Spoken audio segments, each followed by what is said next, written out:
மூணாம் அதிகாரம், கொலோசியரின் புஸ்தகம் 3ஆம் அதிகாரம் 10வது வசனத்தை வாசிக்கலாம். நல்லா புரிஞ்சுக்கொள்ளுங்க. தன்னை சிருஷ்டித்தவருடைய சாயலுக்கு ஒப்பாய் பூரண அறிவடையும்படி புதிதாக்கப்பட்ட புதிய மனுஷனை. இப்போ இந்த வருஷத்தில் ஒரு புதிய மனுஷனாக மாறணும். நீங்கள் ஒரு புதிய மனுஷியாக மாறணும். சண்டைக்காரியாக மாறக்கூடாது, சண்டைக்காரனாக மாறக்கூடாது. நீங்கள் அதான் அப்போதே நான் தடவை சொன்னேன், உங்களை நீங்களே நிதானிச்சிங்கன்னா கண்டுபிடிச்சிடலாம். நீங்கள் நல்லவங்களா கெட்டவங்களா கண்டுபிடிச்சிடலாம். உதவி செய்கிறவங்களா உதவி செய்யாதவங்களா, கொடுக்குறவங்களா கொடுக்காதவங்களா, குறை பேசுகிறவங்களா குறை பேசாதவங்களா, தாங்குறவங்களா தாங்காதவங்களா, நேசிக்கிறவங்களா நேசிக்கலையா, உங்களுக்கு உங்களையே தெரியும். அம்மா அப்பாவை படிக்கிற மாதிரி ஏமாத்துறியா ஏமாத்தலையா, அப்படிதானே? நல்லா புரிஞ்சுக்கலாம். உங்களுக்கு உங்களையே தெரியும். ஆனால் உங்களையும் என்னையும் அவர் என்ன ஆசைப்படுறாருன்னா, நல்லா புரிஞ்சுக்கொள்ளுங்க, அவங்க உங்கள் ஸ்தானத்தை விட்டு கொடுக்க மாட்டாங்க, அவங்கவுங்க இடத்த அவங்கவுங்க விட்டு கொடுக்க மாட்டாங்க, அவங்கவுங்க காரியம். ஆனால் அவர் சாயலாகவே நம்மளை மாற்றணும்னு பிரியப்படுகிறார். மறுபடி மைக் வச்சிருக்கிறவங்க வாசிக்கலாம். தன்னை சிருஷ்டித்தவருடைய சாயலுக்கு ஒப்பாய். தன்னை சிருஷ்டித்தவருடைய, இப்போ நீங்கள் பாருங்களேன், அவரை போல நீங்கள் மாறணும். ஒரு எம்எல்ஏ கிட்ட இருக்கிறான், ஒருத்தன் இருக்கிறான், கொஞ்ச நாள் அவர்கிட்டே வேலை செய்கிறான், எல்லா சூழ்நிலையும் பார்க்குறான், அவன் எம்எல்ஏவை ஆகணும்னு நினச்சான்னு வச்சுக்கோங்க, கொன்றுவாங்க. நான் என் கூடயே இருந்துட்டு நீங்கள் சீட்டு கேட்குறியா, யாரும் அங்கே போய் சீட்டு கேட்டிருக்க நீ, அப்படிலாம் இல்லைன்னு இவங்களுக்கு தெரிஞ்சிடும். பழைய ஆளுகளில் இந்த வார்டு மெம்பர்ஸுகளை என்ன செஞ்சிடும், தெரிஞ்சிடும். அவன் சீட்டு கேட்டிருக்கிறான், அவன் கேட்டானா, கூடையே என்னையே கேளுனேன்னு சொல்லிட்டு அவனும் கேட்டிருக்கிறானா, அவனை என்ன செய்யலாம், என்ன அவனை நீங்கள் மட்டும் சொல்லுங்கண்ணே, ஆளை ஒரு கவனிப்போம், ஒரு கையை மட்டும் எடுத்துருவோம். எப்படி ஒரு கையை எடுப்போம், காலை எடுப்போம், அந்த ஸ்தானத்துக்கு வர முடியாது. ஆனால் வேதம் சொல்லுது, உண்டாக்குனருடைய சாயலுக்கு ஒப்பா. எல்லாராலே சொல்லுமா, கிறிஸ்துவை பார்க்கலங்க, உங்களையும் என்னையும் தாங்க நீங்கள் கிறிஸ்துவை பார்க்குறாங்க. எல்லாரும் உங்களையும் என்னையும் என்ன பார்க்குறாங்க, நீங்கள் கிறிஸ்தவங்களான்னு கேட்கும் பொழுது என்ன தெரியுமா அர்த்தம், இயேசு பிள்ளையான்னு அர்த்தம். நீங்கள் கிறிஸ்தவங்களா, ஆமாம், பொட்டு வைக்கல கிறிஸ்தவங்களா, நகை போடாமல் இருக்கிறீங்க கிறிஸ்தவங்களா, அடையாளங்கள் சொல்கிறாங்கல்ல, நீங்கள் கிறிஸ்தவங்களா கண்டுபிடிச்சிடுறாங்க கரெக்டாக. அப்போ என்ன ஒரு காரியம் அதில் போட்டிருக்குது, வாசிக்கலாம், வாசிங்க. தன்னை சிருஷ்டித்தவருடைய சாயலுக்கு ஒப்பாய். தன்னை சிருஷ்டித்தவருடைய சாயலுக்கு ஒப்பாய் பூரண அறிவடையும்படி. நல்லா புதிதாங்க, பூரண அறிவடையும்படி புதிதாக்கப்பட்ட புதிய மனுஷனை தரித்து கொள்ளுங்க. தரிச்சு கொள்ளுங்க. கஷ்டங்க, புதுசாக மாறுறது ரொம்ப கஷ்டம். பழைய ஆளை போய் புதுசாக மாற்றணும்னா எப்படி மாற்றணும், மேக்கப்பில் காமிக்கிறாங்க பாருங்கள், இந்த கிளவி இதை எப்படி நாங்கள் மாற்றுக்கிறோம், யூடியூப்பில் காமிக்கிறேன்னா, மேக்கப் போட்டு அதை போட்டு ஹேர் ஸ்டைலில் போட்டு எல்லாம் பண்ணி அது மாதிரி ஆளை மாற்றலாம். உள்ள மனசு மாறணும். அதில் இல்லையா, உங்கள் மனசு மாறணும், உங்கள் எண்ணங்கள் மாறணும், உங்கள் கிரியைகள் மாறணும். நீங்கள் தாழ்ந்து போகிறதுனால நீங்கள் மட்டமானவன்னு நினச்சிடாதீங்க, நீங்கள் உயர்ந்தவங்க. நீங்கள் தாழ்ந்து போகிறதுனால, விட்டு கொடுக்கறதுனால, நீங்கள் ஒன்றும் பேசாததுனால, நீங்கள் ஒன்றும் மதிப்பு குறைஞ்சவங்க நீங்கள் நினச்சி நீங்களாம் உங்களை இடம் போட்டுக்கிறாதீங்க. நீங்கள் சிறப்பானவங்க. அதில் இல்லையா, ஆண்டவருடைய பிள்ளைங்க. ஒதுங்கிறதுனால இப்போ எனக்கு பார்ப்பேன், பேசுவேன், எங்கேயும் படிப்பேன், சொந்தக்காரங்கள பிடிச்சா பேசுவேன், பிடிக்கலன்னா ஒதுங்கிடுவேன். நமக்கு தேவையில்லை. நம்ம ஆவி அங்கே போய் உடைச்சிடக்கூடாது. நம்மளை இப்போ ஒரு ஆவி உடைக்கிறாங்க, நம்ம ஆத்துமா சரி நமக்கு அவங்க ஒரு மாதிரி இருக்குது அப்படின்னா விளைக்கிற வேண்டியது, அவ்வளோதான். என் ஜெபத்தை நான் பாதுகாத்துக்கணும். எனக்கு ஆண்டவருக்குள்ள லீடிங் என்ன செஞ்சுக்கணும், நான் கரெக்ட் பண்ணிக்கணும். கர்த்தருக்கு ஸ்தோத்திரம். இதை வச்சுக்கிட்டு தடை பண்ணிக்கிட்டு இருக்கக்கூடாது. அப்போ என்ன வரும்னா, ஆண்டவர் நினைக்கிற ஒரே காரியம், இந்த வருஷத்தில் ஒரு புதிய மனுஷியாக மாறு. மருமகளே, நீ புதிய மனுஷியா மாறு. மாமியாவே, என்னது புதிய. இப்போ நீங்கள் வீட்டுக்கு போனால் பழைய மாமியாவா இருக்கக்கூடாது. வீட்டுக்கு போனால் பழைய என்ன செய்யக்கூடாது. இப்போ மீரா சிஸ்டர் இருக்குது, பொண்ணு மாப்பிள்ளை அடுத்த வாரம் இப்போ புது பொண்ணோட என்ன வங்கி என்ன பொண்ணோட ஆராதனை, அப்படி தானே? என்னப்பா அப்படிதான், நீ என்னையை பார்த்தா இன்னும் நான் தப்பாக சொல்லிட்டேமோன்னு சொல்கிற மாதிரி மாறிக்கிறேன். தாடி எடுத்துருவேல்ல, ஆமாம், எடுத்துலாம் கல்யாணம் பண்ண மாட்டாங்க அங்கே, எப்படின்னு தெரியல நமக்கு. அப்போ என்ன ஒரு காரியம்னா, அந்த பிள்ளை ஒரு மாதிரியாக தான் இருக்கும், சின்ன பிள்ளைங்க ஒரு மாதிரியாக தான் இருக்கும். அப்போ மாமி அப்படி இருக்குன்னா ஒரு பெருந்தன்மையாக இருக்கணும். மாமி அப்படி இருக்கணும், ஒரு பெருந்தன்மையாக இருக்கும். அது கொஞ்சம் லேட்டாக தான் எந்திரிக்கும்.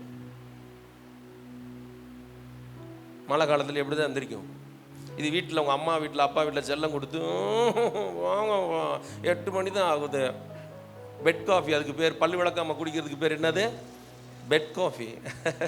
ஒருத்தர் நாள் கேட்டேன், ஏன்டா பல்லு விளக்கு, அதுக்கு பேர் என்ன பேர் தெரியுமா? Bed coffee. பெட்டில் அப்படியே சாப்பிட்றது. சரி போ, அவங்க கண்டுபிடிச்சிருக்குது அப்படிதானே. அது வீட்டில் செல்லமாயிருச்சு. அதை கொஞ்சம் சரிப்படுத்தினோம்னா அது சரியாகும். இங்கே நம்ம வீட்டுக்கு இது அழகு இல்லைடா. காலையில் 5 மணிக்கு எழுந்திரிச்சு காலையிலேயே எல்லாம் சமைச்சு, உனக்கும் சமைச்சு எனக்கும் சமைச்சு மொத்த பாரத்தை அது மேலே வைக்கணும்டா, இல்லைன்னா அது ஒரு மாதிரி ஆயிரும். அப்படிலாம் கிடையாது. சின்னது ஒரு மாதிரி இருக்கும், அது சரி பண்ணணும். அது சரி பண்ணிடுவாங்க. இப்போ நீங்களும் சொல்கிறேன், உங்களையும் அப்படின்னா ஒரு புதிய மனுஷனா புதிய மனுஷியா பழகிற இடத்துல, போகிற இடத்துல, வீட்டுக்கு பக்கத்தில் இருக்கிறவங்க கூட பழகுங்க, அன்பா பழங்க. அதுக்காக 2 பேரும் குலையாதீங்க, உடஞ்சிருவீங்க. ரொம்ப சிலவங்க பார்த்தீங்கன்னா ரொம்ப குலைவான், ரொம்ப குளற மாதிரி இருக்கும். கடைசியில் பார்த்தா அவங்க புட்டுன்னு உடஞ்சிட்டு போயிடும். தேவ சித்தம் இல்லாத ஒரு குலைவுதல், ஒரு வித்தியாசமாக இருக்கும். அது ரொம்ப நெருங்கிக்கிட்டே இருக்கும். அது ஓவரா டமார்னு ஒரு நாள் வெடிச்சிருண்ணா, நான் அப்படி நினச்சதே இல்லை, அப்படி நினச்சிருச்சுண்ணே. அது எப்படி நினைக்கணும்? நான் வீட்டுக்காரன் சொன்னேன், எனக்கு இது முன்னக்கூட்டியே தானே தெரியுது. சில ஆள் இருக்கிறான், நல்லா பழவான், தூக்கிட்டு டம்முன்னு கீழே போட்டு உடச்சிட்டு போய்கிட்டே இருப்பான். இதெல்லாம் நமக்கு தேவையில்லை. நம்ம பழகக்கூடிய ஒரே ஒருத்தர் அவர் தான். ஹல்லேலூயா. உங்களை உயர்த்தி பார்ப்பார். நான் உயர்ந்தேன்னா அவருக்கு பிடிக்காது. என் வீட்டில் ஒரு பொருள் வாங்கிட்டேன்னா அவருக்கு பிடிக்காது. ஒரு காரியம் நான் பிள்ளைக்கு ஒன்று செஞ்சுட்டேன்னா பிடிக்காது. ஆனால் அவருக்கு பிடிக்கும். எல்லாராலையும் சொல்லுமா? அவர் கனப்படுத்துகிற தேவன், அவர் உயர்த்தி பார்க்கிற தேவன். அந்த வசனத்தில் போட்டுக்குது, சும்மா ஒரு தூதனுக்கு ஒப்பா இல்லை, ஒரு எலிசாவுக்கு ஒப்பா இல்லை, தன்னுடைய சாயலுக்கு ஒப்பா. எல்லாரும் அப்ப நீங்க அவர் நினைச்சபடி நினைங்க. அவர் என்ன நினைச்சாரோ அதை நினைங்க. அதுக்கு ட்ரை பண்ணுங்க, கொஞ்சம் ட்ரை பண்ணலாம். முடியாதுதான். எடுத்தோடனே ஒரு போலீஸ் ரூபாய்க்கு கொஞ்சம் சுடுறானா சொல்ல தெரியாது, சோல் பட்டையெல்லாம் பிச்சுக்கிட்டு போயிடும். அதுக்குன்னு ஒரு பொசிஷன் இருக்குது, அதை வைக்கணும், அதை செய்யணும், இப்படிலாம் இருக்கணும். எல்லாமே அப்படிதான். ஒரு சமைக்கிறதா இருந்தால் கூட பழகத்தான் செய்யணும். எடுத்த உடனே ஒரு டீச் பண்ணணும், கொஞ்சம் பழகத்தான் செய்யணும். எல்லாமே அப்படி தான் செய்ய முடியும். எடுத்த உடனே எல்லாம் செய்ய முடியாது. ஆனால் நீங்களும் நான் ஒன்று ஜெபம் பண்ணுங்க, ஆண்டவரே உம்மை போல மாறுறதுக்கு எனக்கு கிருபை கொடுங்க. அல்ல, அது மாறுறது ரொம்ப கஷ்டம், மாற முடியாது. அவர் மூஞ்சில காரி துப்பி இருக்கிறான், நீ பக்கத்தில் காரி துப்புனாலே நீங்கள் விளக்கு மாற்ற வச்சு அடி நொறுக்கிடுவீங்க. அப்படிதானே? எப்படி நீ எங்களை காரி பார்த்து துப்புன்னு அப்படின்னு. மாறணும். எங்களோட பேசுங்கப்பா, இயேசுவின் நாமத்தில் பிதாவே, ஆமென். இதில் இருக்கிற வசனங்கள் பின்ன இருக்கும். ஆனால் நீங்கள் தான் அதை என்ன செஞ்சுக்கணும், கோர்வு பண்ணிக்கணும். ஒரு கிறிஸ்தவன் எப்படின்னா, இந்த புது ஆண்டில், புது வருஷத்தில் ஒரு புதிய மனுஷனாக நீங்கள் உங்கள் வீட்டில் யாருக்கு தெரியுமா? முதல் நீங்கள் சாட்சி உங்கள் மனைவிட்ட, வீட்டுக்கார்ட்ட, பிள்ளைகிட்ட. என்னை பற்றி வெளியெல்லாம் கேட்டுப்பார். வெளியெல்லாம் நல்லவன் தான் சொல்லுவான். அப்படிதானே சிஸ்டர்? வெளியே எல்லாரும் பார்க்குறவங்க யாக்கோபு பார்த்தா நல்ல பையனை தான் தெரியும். இவன் போய் ஒரு ஆள்கிட்ட எப்படி பேசுகிறான்னு எனக்கு தான் தெரியும். கலகத்தை உண்டு பண்ணிடுவேன். அவன் எப்படி அவன் டீல் பண்ணுற விதமே எப்படி இருக்கும். ஆமாம், நான் ஒரு ஆள்கிட்ட சொன்னேன், இவன் தான் பேசியிருப்பேன், நீ அங்கே போகாத. அவர் சொன்னார், ஐயோ நம்மளுடைய ஒரு ஃப்ரெண்ட்ஸு நீங்கள் என்ன, அங்கே போய் அவர் வெக்கப்பட்டு வந்தார். அப்போ என்னென்னா, யார் யார் குணலட்சணங்கள் நமக்கு எல்லாமே தெரியும். தயவு செய்து மாறுறதுக்கு உதவி செய்யுங்க. ரொம்ப நேரம் ஜபத்தில் இருந்தால் தான், அபிஷேகத்தில் இருந்தால் தான், ஆராதனைக்குள்ள ரொம்ப நேரம் இருந்தீங்கன்னா தான் இது விதமான சுபாவம், இது ஒரு சாபம், இது பிசாசு. எங்கள் அப்பாட்ட இருந்த குணம் அப்படியே இருக்குது, எங்கள் தாத்தாட்ட இருந்த குணம் அப்படியே இருக்குது. இந்த பிளட் வாகல் அப்படி இருக்கும் சில காரியங்கள், அதெல்லாம் மாற்றணும். இந்த வசனத்தில் போட்டுக்குது. 2 கொரிந்தியர் புத்தகம் 5ஆம் அதிகாரம் 17வது வசனம். சீக்கிரம் வாசிங்க பார்க்கலாம். இப்படி இருக்க ஒருவன் கிறிஸ்துவுக்குள் இருந்தால் புது சிருஷ்டியா இருக்கிறான். நீங்க நல்லா புரிஞ்சுக்கொள்ளுங்க, நீங்க புது சிருஷ்டி. குளிச்சாலும் சரி, குளிக்காட்டாலும் சரி. இப்போ யாரும் குளிச்சிருக்க மாட்டீங்க, மழை காலத்தில் யார் மூஞ்சை விட்டு தான் கழிட்டு வந்துருப்பீங்க. அதை பற்றி நீங்கள் நினைக்காதீங்க, தப்பாக. புது சிருஷ்டி. உங்கள் பேச்சு புது. என்ன ஆளே மாறிட்ட, என்ன அப்படி இருக்கிற, எங்கள் கூடலாம் வர மாட்டேங்கிற, பார்ட்டியெல்லாம் அட்டன் பண்ண மாட்டேங்கிற, என்னது முன்னாடிலாம் நீ தான் பார்ட்டியை உருவாக்குற ஆளே, இப்போ என்ன பார்ட்டியெல்லாம் புது சிருஷ்டி. எல்லாரும் அல்லேலூயா சொல்லுங்க. ஒருவன் கர்த்தருக்குள் இருந்தால் அவன் புது சிருஷ்டியா இருக்கிறான். பழசு ஒழியணும். 2020 இருந்த சுபாவத்தில் இருந்து, எண்ணங்கள்ல இருந்து, கிரியையில இருந்து இயேசுவின் நாமத்தினால அதை ஒழிக்கணும். நீங்க ஒழிக்கிறதுக்கு பிரயாசப்படணும். அதில் போட்டிருக்குது, கதர் விசுவாசத்தில் வீட்டு குடும்ப ஜெபம் இல்லைன்னா குடும்ப ஜெபம் தயவு செய்து ஏற்படுத்துங்க. ஒன்று காலையில் ஏற்படுத்துங்க, இல்லைன்னா சாயந்தரம். காலையில் எந்திரிச்சு வேலைக்கு போகிற மாதிரி இருந்துச்சுன்னா அவங்கவுங்க ஜெபம் பண்ணிக்கோங்க. உங்கள் குடும்பத்தில் ஒரு வீட்டுக்காரர், ஒரு மனுஷன் அந்த குடும்பத்தோடு சேர்ந்து ஜெபிக்கணும். அதான் பிள்ளைங்களுக்கு ஆசீர்வாதம், உங்களுக்கு ஆசீர்வாதம். உங்கள் குடும்பத்தை இடிக்க முடியாது பிசாசு. அல்லேலூயா. அப்படி இல்லைன்னா இடிச்சிடுவான். ஆளை வச்சு கரெக்ட் பண்ணிடுவான், ஒவ்வொன்றை வச்சு கரெக்ட் பண்ணிடுவான். அப்போ என்ன ஒரு காரியம்னா, ஒருவன் பழையவைகள் எல்லாம் ஒளிந்தன, எல்லாம் புதிதாயின.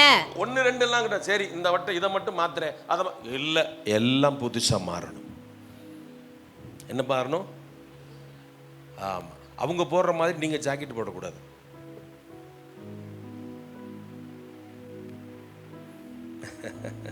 அசிங்கம்.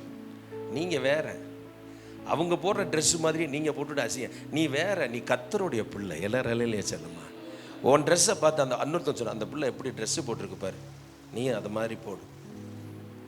அது தூக்கும், இறக்கும், காணாமல் போகும், வரும், போகும், இதெல்லாம் இருக்கும். நீ நிரந்தரமான நிறைய உனக்குன்னு ஒரு ஸ்டைல் வச்சுக்க.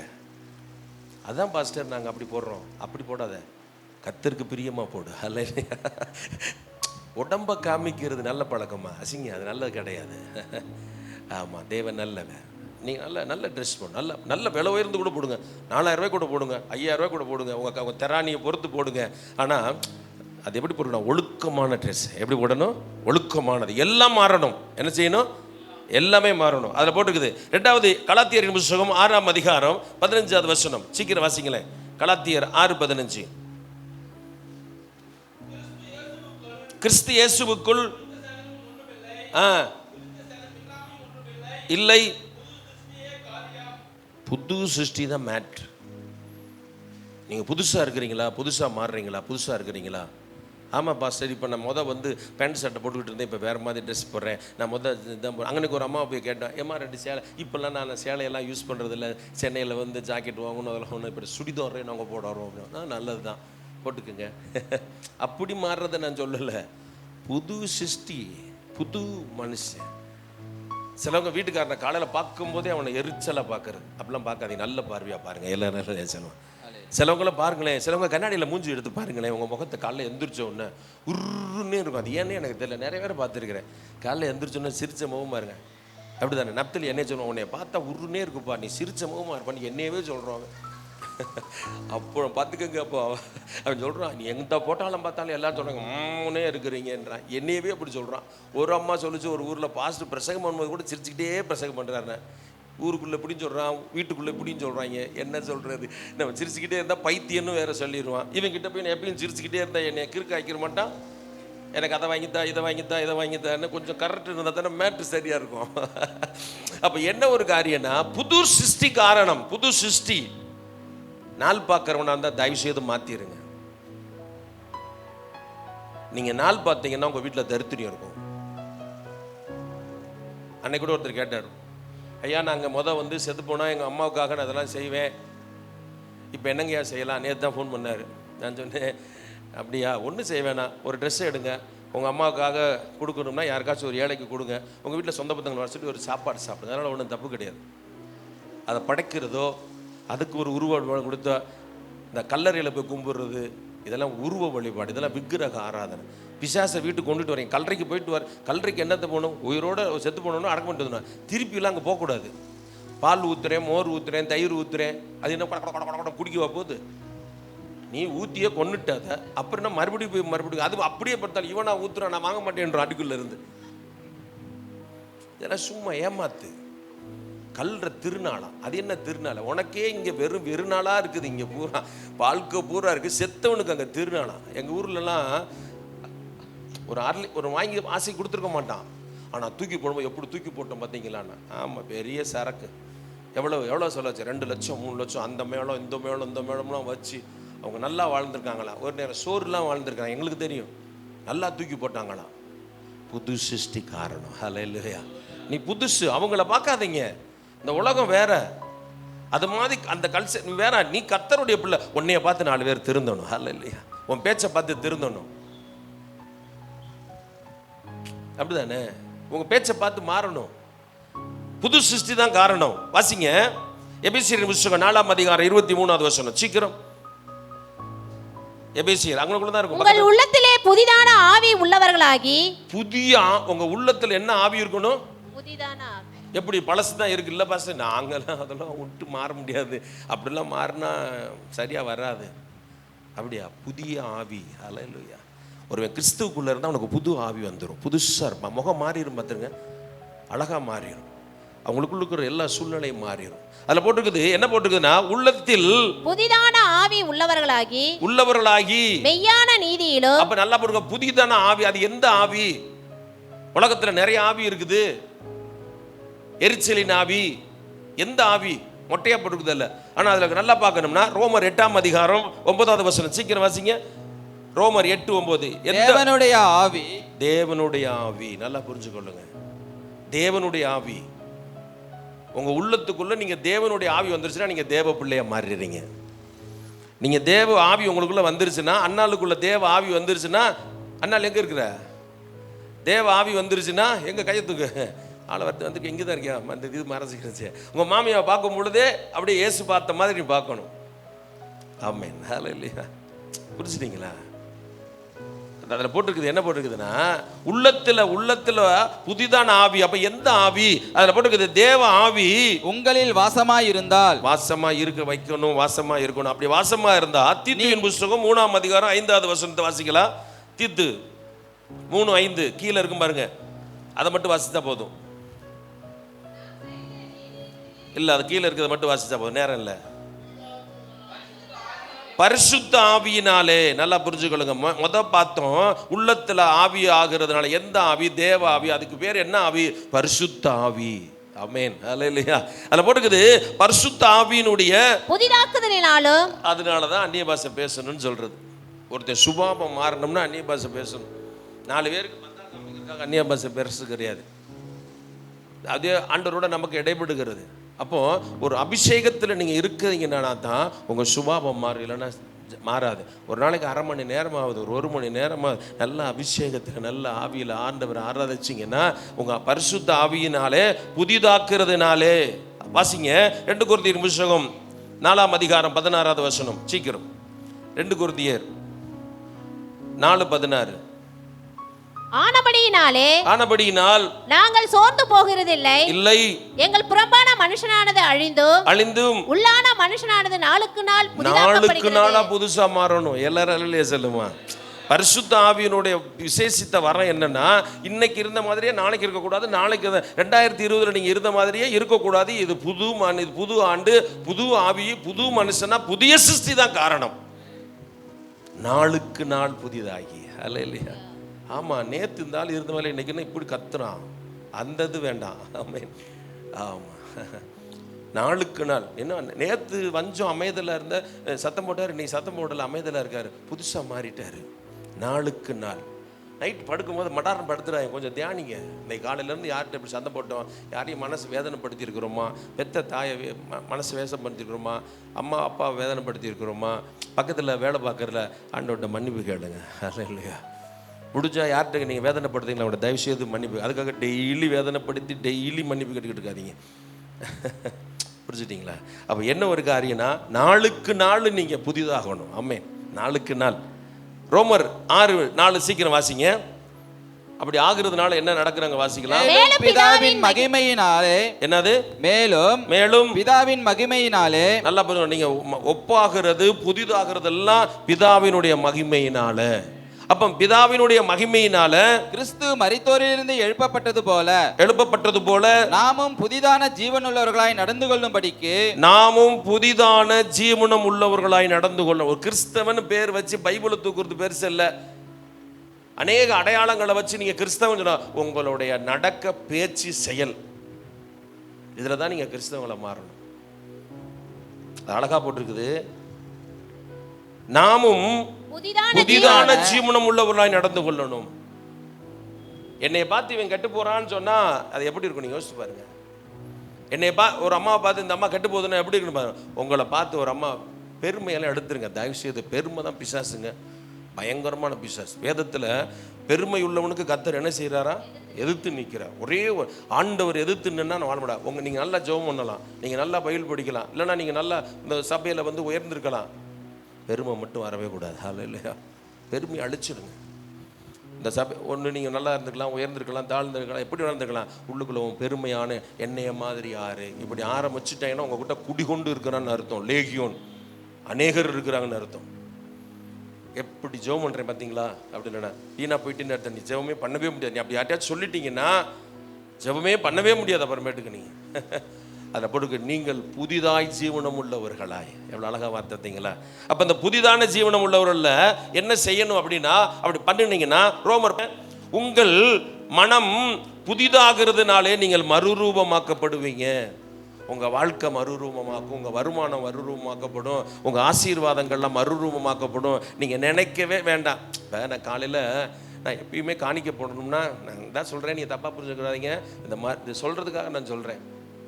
மனசு புதிதாக என்கிட்ட காசு இல்லை, நான் 100 ரூபா இருந்தால் தான் போடுவேன், 10 ரூபா 50 ரூபா போட மாட்டேன். 100 ரூபா கையில் இருந்தால் தான் போடுவேன், வேறு காசு இருந்தால் போடுவேன். அப்போ வச்சுட்டு நான் ஒரு 100 ரூபா தனியாக வச்சுருந்தேன் காணிக்க, அது கூட எடுத்துங்க செலவழிச்சிட்டாங்க, எடுத்து காணாம போயிடுச்சு. சரி இவங்களுக்குலாம் காணிக்க கொடுத்தாச்சு, ஏதாவது கொடுத்தாச்சு. பாஸ்டர் வந்து கேட்டார், 2 50 ரூபா தர்றீங்களா அப்படின்னு கேட்டார். அப்படின்னாரு. சரி ரைட்.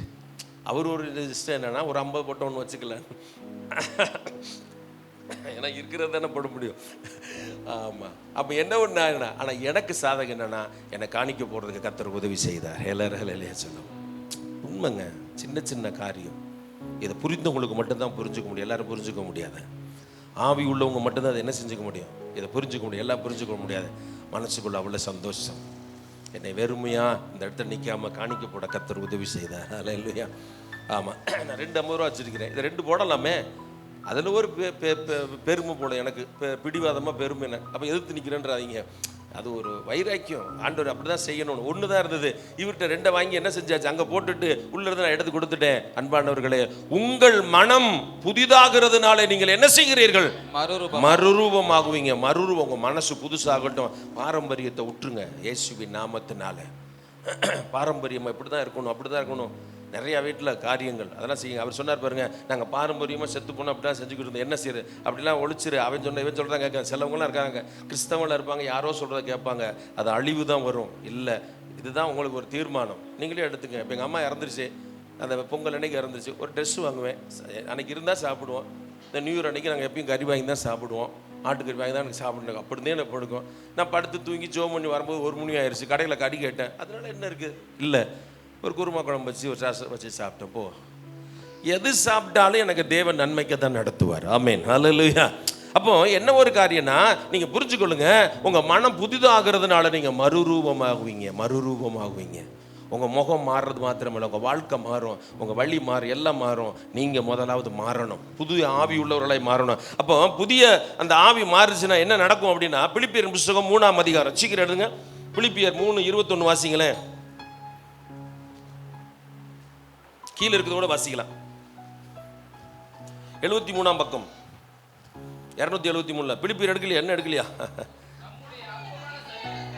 அவரை போட்டுக்கிட்டு அதில் போட்டுக்கு, நம்முடைய அற்பமான சரீரத்தை நல்லா புரிஞ்சுக்கொள்ளுங்க. ஒருத்தர் வாசிங்க, நம்முடைய அற்பமான சரீரத்தை ஒப்பாக நீங்க மறுரூபமாகறதுல என்ன தெரியுமா, அவர் சரீரமா நீங்க மாறிடுறீங்க. உங்களை யார் கேவலமாக பேசுனாலும் அசிங்கமாக பேசுனாலும் உங்களுக்கு ஒன்றுமே செய்யாது. என்ன வேணாலும் பேசிக்க, போய்க்க, அந்த பலனை நீ அனுப்பிச்சுக்க. நீங்கள் மறுரூபம்னா என்ன தெரியுமா, மறுரூபம் அவரை போல உங்களை மாத்துறாரு. அது இல்லையா? என்ன சரீரமா? அற்பமான சரீரத்தை நம்முடைய மகிமையான சரீரத்தில் மாற்றுறார் ஆண்டவர். ஹல்லேலூயா. அதாங்க மறுரூபம். இந்த மறுரூபத்தில் 2-3 காரியத்தை நான் சொல்றேன். எபேசியரின் புத்தகம் 4ஆம் அதிகாரம் 27. இந்த புதிதாகிறதுல என்னன்னா ஒரு 5-6 காரியத்தை சொல்றேன். புதுசுன்றீங்களே பாஸ்டர், என்ன வாசிங்க. 4:27. அது இல்ல, 4:24. எபேசியர். மெய்யான நீதியிலும். நல்லா புரிஞ்சுக்கொள்ளுங்க, நீதி மட்டும் இருக்கணும், நீதி இல்லாமல் இருக்கக்கூடாது. உங்க வாழ்க்கையில் நீதி இருக்கணும். அதான் சொன்னேன், வாங்கின காசை கொடுக்கணும், வட்டி கொடுக்கணும். இந்த மாதிரி சொல்லி நம்ம வாங்கியிருக்கிறோம், திருப்பி அதை கொடுக்கணும். ஏமாற்றக்கூடாது, பொய் சொல்லக்கூடாது, மறைஞ்சிக்க கூடாது, ஒளிஞ்ச கூடாது. அது பெரிய காரியம். ஆமென், ஹல்லேலூயா. நம்ம செய்ய வேண்டிய அது நீதி. இவர் கை நீட்டு வாங்கிட்டோம்ல, என் காரியம் தானே. நல்லா சொல்லுங்க, உண்மையா நீதியா நீதி இல்லையா? அதெல்லாம் சொல்லி பார்க்கணும். கேட்கலன்னா நம்ம உடன்பட்டுறணும். ஏன்னா மேல ஒருத்தர் இருக்கிற அதில் போட்டுக்குது, மெய்யான நீதியிலும் பரிசுத்தத்திலும் தேவனுடைய சாயலாக சிருஷ்டிக்கப்பட்ட புதிய மனுஷனை தரிச்சுக்கொள்ளுங்க. அப்ப நீதி இருக்கணும், உங்கள்கிட்ட பரிசுத்தம் இருக்கணும், நீங்க அப்படியே புது மனுஷனா மாறிடுவீங்க. எப்படி ஜாஸ்மின் எப்படி புதிய மனுஷியா? நீ புதிய மனுஷியா புதிய மனுஷியா? சொல்லுங்க. நீதி இருக்கணும், பரிசுத்தம் இருக்கணும். இது ரெண்டும் தான் ஒரு கிறிஸ்தவனுடைய வாழ்க்கை லைஃப். நீதியும் பரிசுத்தமும். அப்படி இருந்தான்னா அவன் புது மனுஷனா இருப்பான், சிருஷ்டியா இருப்பான். அதான் புது மனுஷி. புது மனுஷத்துல இன்னொன்று 2 பேதுரு புஸ்தகம் சீக்கிரம் எடுக்க 2-3 வருஷம் சொல்ல முடிக்கிறேன். 2 பேதுரு 1ஆம் அதிகாரம் 4வது வசனத்தை வாசிக்கலாம். இச்சையினால் உலகத்தில் உண்டான கேட்டுக்கு தப்பி திவ்ய சுபாவத்துக்கு. இந்த புது மனுஷன்ல மெயின் ரீசன் தெரியுமா? உங்க சுபாவம் தான். உங்க சுபாவம் மாறாம நீங்க ஆசீர்வாதத்தை பெறவே முடியாது. என்ன நியாயம்? அப்படிதானே? என் சுபாவம் மாறணும். சிலவங்க சின்ன பிள்ளைங்க ஒன்று கிடைக்கலன்னா கீழே கிடந்து உருளும். ஒன்று வாங்கி கொடுக்கலாம், மண்டையை போட்டு டங்கு டங்கு டங்கு டங்குன்னு மண்டையை போட்டு முட்டும். அன்னைக்கெல்லாம் ஒரு ஆள் இருந்த ஒன்று சொல்லிட்டு அவர் போய் செவுத்து டங்கு டங்குன்னு முட்டு. அவங்களுடைய இதை வெளிப்படுத்துகிறாங்க.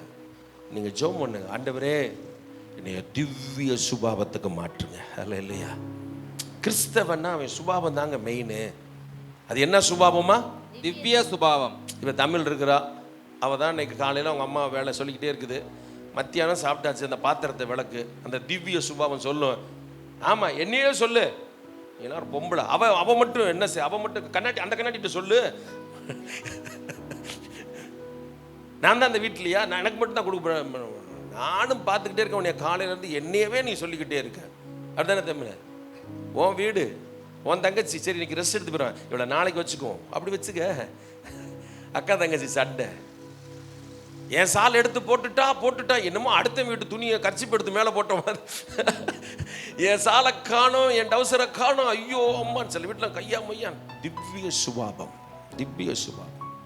அவ்வளோ அழகா போட்டிருக்கு பார்த்தீங்களா? இந்த புது சிருஷ்டி, நீதி, இந்த பரிசுத்தம், புது மனுஷன், புது சிருஷ்டி தான் காரணம். இது பூரா டோட்டல் எங்கே உருவாகுதுன்னா திவ்ய சுபாவத்தில் உருவாகுது. திவ்ய சுபாவம். சில நேரத்தில் உங்களுக்கு அந்த அம்மா பின்னாடியே வருது. ஏசுனார், ஐயா என் மகளை கண்டுக்கவே இல்லை. அந்த வசனத்தை அழகாக போட்டுக்குது. அவளுக்கு மறு உத்தரவே கொடுக்கல. சில நேரத்தில் என் ஜெபத்துக்கு மறு உத்தரவே வராது, கண்டுக்கவே மாட்டார். அதுக்காக மூட்டையை கட்டி இயேசுவை ஓரமாக வச்சுட்டு வேற பக்கம் போகிறதா? எனக்கு தந்தாலும் அவர் தான், தராட்டாலும் அவர் தான். இல்லையா? இவங்க கூட ரெக்கமெண்டு சீசர்கள். அவர் நம்ம கூட பின்னாடி ரொம்ப வந்துக்கிட்டே இருக்கா. அவளுக்கு ஏதாச்சும் கொஞ்சம் ஏற்பாடு பண்ணுங்க. அந்த இடத்துல அவளுக்கு தராட்டாலும் அவளை கனப்படுத்தினார் ஆண்டவர். இல்லையா? நீங்கள் உங்களுக்கு தரலன்னு நினைக்காதீங்க, உங்கள் விசுவாசத்தை கனப்படுத்துகிறார் ஆண்டவர். இல்லையா? அவர் சொன்னார், கானான் ஸ்திரியை பார்த்து சொன்னார். அவர் சொன்னால் உங்களுக்கு எல்லாத்துக்கும் தெரியும், நம்ம சொல்லியிருக்கிறோம். ஆண்டு சொன்னார், அதுக்கு பேர் பெரிய விசுவாசம். உங்களை மறந்துட்டாரு அப்படின்னு நினச்சா உள்ளுக்கு வச்சுக்கோங்க, பெரிய விசுவாசம் என்கிட்ட இருக்குது. அதுக்காக நீங்கள் டமர் அடிச்சுக்கிட்டே தெரியாதீங்க. அவளுக்குள்ளே இருக்கிறத வெளியே கொண்டு வர்றதுக்காக கர்த்தர் அமைதலாக இருந்தார். உங்களுக்குள்ளே இருக்கிறத கொண்டு வர தேவன் சில இடத்துல அமைதலாக இருப்பார். அதில் போட்டுக்குது, திவ்ய சுபாவத்துக்கு பங்குள்ளவர்களாகும் பொருட்டு. நல்லா பாருங்க, நீங்கள் கிறிஸ்தவனாக இருக்கிறது பெருசு இல்லை. திவ்ய அதுக்கு அழகாக வாசனை போட்டு திவ்ய சுபாவம். எப்படி ரூத்து சிஸ்டர் திவ்ய சுபாவம் இருக்குதா? அழுது பெறணும், அப்பாட்ட கேட்கணும், எனக்கு அந்த சுபாவம் தாங்க ஆண்டவரே. என் வீட்டுக்காரியை பார்த்தாலே எரிச்சலாக இருக்குது, என்னன்னு தெரியல, இத்தனை வருஷம் ஆகி அவளை பார்த்தாலும் என்னை எரிச்சலாக இருக்குது ஆண்டவரே, ஒரு திவ்ய சுபாவம் கொடுங்க ஆண்டவரே. அப்படி தானே வெங்கி? இப்போ இல்லை, இனிமேல் ஆண்டவரே எங்கள் வீட்டுக்காரை பார்த்தாலே அப்படியே ஒரு மாதிரியா வருது ஆண்டவரே, அந்த ஆளை பார்க்கவே வெளியே தான் இருக்கிற மனசுக்குள்ள ஒரு திவ்ய சுபாவத்தை தாங்க. ஆமென். நல்லோர் மேலேயும் தீயோர் மேலேயும் மழை பெய்ய பண்ணுறாரு. எல்லாரும் நல்லையிலே சொல்லுமா? இந்த உலகத்தில் இந்தியாவில் என்னென்னலாம் செய்கிறாங்க, ஆனாலும் அந்த தேசத்தில் மழை கட்டளிடுறாரு ஆண்டவர். ஆமென். இல்லையா? அப்போ வந்து அந்த திவ்ய சுபாவத்துக்கு பங்குள்ளவர்களாக இருக்கும் பொருட்டு. பங்குள்ளவர்கள். அப்போ திவ்ய மெயின் ரீசன், புது சிருஷ்டி, புதிய காரியம், புது மறுபிறப்பு, எல்லாத்துக்கும் காரணம் என்னன்னா என்ன பிரபு? என்ன சுபாவம்? திவ்ய சுபாவம். அவன் சொல்லுவான், இப்போ நான் பழைய மாதிரி இல்லை, ஃபுல்லாக மாறிட்டேன். ஜெபம் பண்ணுறியா? டெய்லி வர்றியா? இன்னைக்கு வந்தானா? இன்னைக்கு வரல, இன்னைக்கு முதல் ஜபம் இருக்கான. இப்போ அவன் திவ்ய சுபாவத்துக்கு பங்குள்ளவனா மாறிட்டான். காலையில் ஜபத்துக்கு வந்துட்டான். நெசம்மா நீங்கள் நல்லா புரிஞ்சுக்கொள்ளுங்க, அவரை உண்மையாக பிடிங்க, அவர் நன்மையாக நடத்துவார் ஆண்டவர். இல்லையா? இந்த திவ்ய சுபாவம்லாம் இருந்தீங்க, நீங்கள் எப்படிலாம் இருந்து ஒரு ஜபத்தை ஏறெடுத்தா தான் அவர் அப்படி லேசாக அவங்க பக்கம் திரும்புவார். நீங்கள் கரடு முரடாக இருந்து நல்ல உங்களுக்கு எவ்வளவோ நன்மை செஞ்சு வேலை கொடுத்து எங்கள் வேலையெல்லாம் உங்களுக்கு கிடைச்சதெல்லாம் கர்த்தர் கிருபைங்க. எல்லாரும் அலையிலே சொல்லுமா. உனக்கு ஒரு இடம் கொடுத்தது கர்த்தருக்கு கொடுத்து, உனக்கு ஒரு வீடு கட்டி கொடுத்தது கர்த்தர், உனக்கு குழந்தை கொடுத்தது, நீ குழந்தை இல்லைன்னா நீ மலடி, அப்படிதானே சொல்லுங்க. குழந்தை இல்லைன்னா குழந்தை கொடுத்து குடும்பமாக்கி சபைக்குள்ள கொண்டு வந்து எல்லாம் சிறப்பாக செஞ்சிருக்கிறாரு. அப்போ இவரோட உனக்கு நல்ல டச் இருக்கணும்ல. இப்போ நான் ஜெபம் பண்றேன், அவர் சொல்றாரு கேட்காம இருக்கிறாருன்னா காரணம் என்ன? என் சுபாவம் சரி கிடையாதுன்னு அர்த்தம், என் வழி சரி கிடையாதுன்னு அர்த்தம், என் பாதை சரி. கடைசியாக சொல்லி ஒரு வருஷம் சொல்லி முடிக்கிறேன். ஏசாயா தீர்க்க தரிசன புத்தகம் எல்லாரும் எடுத்துக்கோங்க, 41ஆம் அதிகாரம். ஏசாயா தீர்க்க தரிசன புத்தகம் 41. எல்லாரும் எடுத்துட்டீங்களா? இதை ஒருத்தர் வாசிங்க, மற்றவங்களாம் கேளுங்க. இதுதான் விஷயம், இதுதான் மேட்ரு டோட்டல். இதுக்குள்ளே இருக்கிற விஷயமே அதுதான். நீங்கள் திவ்ய புது மனுஷனா மாறி ஒரு மறுரூபமாகி நீதியும் ஒரு பரிசுத்தத்துக்குள்ளும் வந்து ஒரு திவ்ய சுபாவத்துக்குள்ளே வந்த பிறகு தான் நீங்கள் ஆண்டவர்கிட்ட ஜெபம் பண்ணுனா கேட்கப்படலைன்னா கேட்கப்படாது. ஞானஸ்தானம் எடுத்த நீதி ரைட், அதுக்கேற்ற ஆசீர்வாதம் வரும். ஆண்டவரே நான் உதவி செய்கிறேன், அதுக்கேற்ற உதவி வரும். ஆண்டவரே நான் மாதம் கர்த்தருக்கு உண்மையாக நான் செய்கிறேன், அதுக்கேற்ற நன்மை உங்கள் வீட்டுக்கு குடும்பத்துக்கு தேவன் தந்துருவார். ஆனால் திவ்ய சுபாவம் வரணும். ஆமென், ஹல்லேலூயா. வாசிங்க 1வது வசனத்தை வாசிங்களா? தீவுகளே எனக்கு முன்பாக மௌனமாய் இருங்கள், ஜனங்கள் தங்கள் பலனை புதிதாக்கி கொண்டு. நல்லா புரிஞ்சு இந்த இடத்தை கொண்டுட்டு போங்க, வசனத்தை உங்க பைபிளில் கொண்டுட்டு போங்க. ஜனம் என்னைக்கு புதிதாய் ஆக்குறாங்களோ, எந்த மனுஷன் புதிதாய் மாறுகிறானோ, எந்த மனுஷி புதுசா மாறுகுதோ, நான் கிறிஸ்தவ நீ சிலுவை போட்டுக்கிட்டு டாலர் போட்டுக்கிட்டு ஒரு செயின்ல போட்டுக்கிட்டு நீ கிறிஸ்தவன் பேர் காமிச்சு அலையிறது வேஸ்ட். அதில் போட்டிருக்குது, ஜனங்கள் தங்களை பலனை புதிதாக்கி கொண்டு சமீபித்து வந்து பின்பு பேச கடவர்கள். அப்புறம் தான் நீங்க பேசணும். அல்லேலூயா. ஆமா. இப்போ ஒரு கல்யாணத்துக்கு போறீங்க, நைட்டியோட யாரும் போவீங்களா? கல்யாணத்துக்கு உங்களை உள்ளுக்குள்ளேயே விட மாட்டாங்க, அந்த வீட்டுக்கு அந்த கல்யாணத்துக்கு விடவே மாட்டாங்க. ஒரு அன்றாயரோட பட்டி என்ன அன்றாயர் அதையும் போட்டுக்கிட்டு ஒரு துண்டை போட்டுட்டு பிலிப்பு வேலைக்கு போனா போவியாடா? அவன் போக மாட்டான். முதல்ல கடைக்காரனே வெளியே தள்ளிடுவா, ரிஜெக்ட். உனக்கு யாரா இப்படி ஐடியா கொடுத்தா? இப்போ புது ஃபேஷன் சார் அப்படின்னா, நாங்கள் இந்த ஃபேஷன்லாம் எடுக்கணும், வயிற்ற பார்த்தாலும் ஆளை பார்த்தாலும் வித்தியாசமாக இருக்கும் போடா அப்படின்றான். எதுக்கு எங்கெங்கே என்னென்ன ட்ரெஸ்ஸு? சர்ச்சுக்கு வந்தால் ஒரு வெள்ளையா ஒரு சேடு, ஒரு வெள்ளை சேடு இப்படி போட்டு வர்றோம். கல்யாணத்துக்கு அந்த உள்ள இருக்கிற பட்டை அதை உடஞ்சி பிஞ்சிருக்கும், அந்த பட்டை எடுத்து போட்டு வீட்டுக்காரனை அதை பிடிச்சி நேராக்குன்னு சொல்லி அந்த ஆளை பிடிச்சி நேராக்குன்னு சரி ஐயோ அதை பண்ணு, இந்த பின்னாடி அதை நேராக சரி பண்ணு, அப்படி தானே? அதெல்லாம் சரி பண்ணி அங்கே போய் பட்டு, அது பட்டு கர்த்தருக்கு ஸ்தோத்திரம். இப்படி பல வெரைட்டி. செத்த வீட்டுக்கு போனால் கருப்பு ட்ரெஸ்ஸு, செத்த வீட்டுக்கு போனால் என்னது ஒரு கருப்பு பண்ணி சட்டை, ஒரு கருப்பு சேலை, இதுகளை போட்டு அவங்கள்ட்ட போய் காமிக்கிறது, அவங்க துக்கத்தை அனுசரிக்கிறோமா? ஒரு புது மனுஷனாக தான் நீங்கள் ஆண்டவர்கிட்ட போக முடியும். இல்லையா? ஒரு புதிய நீங்கள் பரலோகத்துக்கு போகணும்னாலும் இது இல்லாமல் நீங்கள் போகவே முடியாது. அக்கிரம செய்கைக்காரர் என்னை விட்டு என்ன செஞ்சிருங்க, அகண்டு போகன்னு சொல்லிடுவார். பேய் ஓட்டணுமே, பிசாசு ஓட்டணுமே, நான் இருக்கிறேன் ஆண்டவரே, என்ன பிரசங்கம் பண்ணனே, நான் எல்லா ஜனங்களும் கேட்டாங்களே, என்னை பார்த்து சொல்ல அக்கிரம செய்கைக்காரர் என்னை விட்டு கிரமத்துக்கு மாறா செய்கிறது அக்கிரமம். அதில் போட்டுக்குது, முடிச்சிடறேன். ஜனங்கள் தங்கள் பலனை புதிதாக்கி கொண்டு சமீபித்து வந்து பின்பு பேச கடவர்கள், நாம் ஒருமித்து நியாயாசனத்துக்கு முன்பாக சேருவோம். எல்லாரும் எழுந்திருக்கலாமா?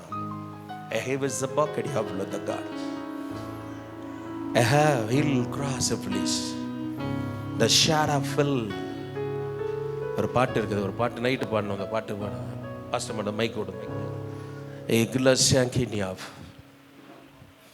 ஆமென், ஆமென்.